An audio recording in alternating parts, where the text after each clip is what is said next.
Are you launching a new product or service and need help understanding what your customer want? Are you tired of making decisions based on your gut feeling rather than a solid data? Understanding the desires and behaviors of consumer is like trying to hit a moving target. It can be overwhelming, frustrating, and confusing. I've got the solution for you. Welcome back to my channel. I'm Tony, helping marketers and business owners maximize sales, branding, and engagement.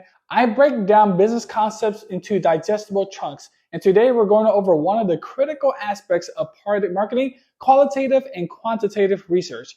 These two types of research will offer a practical guide to better understanding your customers and take the guesswork out of your decision-making process. So if you're ready to transform your business by truly understanding your customer, keep watching. Qualitative research is all about uncovering the motivation, thoughts, and behaviors that drive your customers. This method is about more than the numbers and more about the narrative.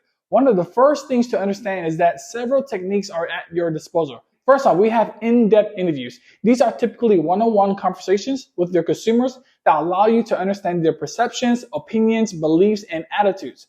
They're time intensive, but the level of in-depth and detail they provide is invaluable. Imagine sitting down with a potential customer for your new coffee maker and discovering that they love the smell of coffee in the morning, but they hate the complicated setup and cleaning process of current coffee makers on the market. That's the kind of insights you won't find in numbers. Next, we have focus group. A focus group brings together a small number of participants, usually between 6 to 10, to discuss a specific topic. This allows you to see how consumers interact and how opinions can change in a group setting. In our coffee maker example, one participant might mention how they love brewing a fresh coffee in the morning, while another might express their love for the convenience of a single serving machine.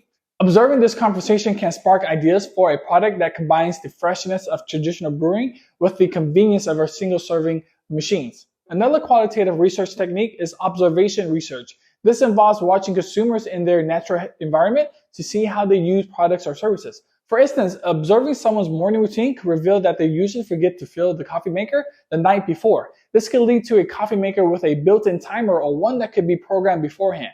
Lastly, we have case studies and document research. These involve studying existing reports, articles, and research and social media conversations to gain insights into the customer sentiments and behavior. You might find recurring complaints about the coffee makers breaking down or needing to be more user-friendly. This indicates a gap in the market for durable and intuitive coffee machines. While qualitative research can provide rich insights, it's important to remember that it is subjective. It explores individual experience, emotions, and perceptions.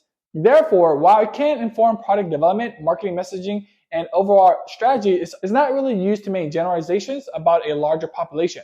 What it does do, though, is paint a vivid picture. It helps you empathize with your consumers, see through their eyes, and walk in their shoes. And in the world where customer-centric products are more likely to succeed, qualitative research is an essential tool in your product marketing arsenal. That should give you a deeper understanding of your qualitative research, but remember, this is just one half of the puzzle. Quantitative research is all about numbers, trends, and statistics. It aims to measure and quantify things, behaviors, opinions, and other defined variables, and offer insights into the pattern that emerge from this data. There are several methods you can use to carry out your quantitative research. One of the most popular is surveys or questionnaires. Surveys, especially on a larger scale, can provide you with a substantial volume of responses that can be statistically analyzed. For our coffee maker example, you can distribute an online survey asking questions about people's coffee drinking habits, the preferred features in a coffee maker, and their willingness to pay for certain upgrades. With enough responses, you can identify trends and patterns that can guide your product development and marketing strategy. Next, we have experiments or A/B testing. This involves changing one variable while keeping everything else constant to see how the change impacts users' behavior. For instance, if you have two potential designs for your coffee maker, you could create a computer-generated version and show them to half of your survey participants each. Analyzing which design received more positive feedback allows you to make a data-backed decisions about your product's final design. Then we have usage data or analytics, particularly for digital products or platforms. This can give you insights into how users interact with your product. If you have a smart coffee maker with a companion app, you can use analytics to understand which features are used most frequently, at what times, and by which demographics. This data can be invaluable for ongoing product improvements and marketing. Finally, you have correlation research. This involves studying the statistical relationship between different variables. For instance, you might find a strong positive correlation between people who have ease of cleaning and willingness to pay a premium for a self-cleaning coffee maker. But remember, while qualitative research can provide valuable statistical insight, it doesn't give you the why behind these numbers. That's why it's most effective when used with qualitative research. Together, these two types of research can provide a holistic view of your target market, giving you the information you need to develop a product that meets consumer needs and resonate with their value and lifestyle. That's the true power of effective product marketing research. Remember, understanding your target audience, needs, behaviors, and preference is a continuous process. Qualitative and quantitative research methods can provide rich insights to guide product development and marketing decisions. Before we wrap up, I want to leave you with some immediate action steps and quick wins that you can implement in your own business.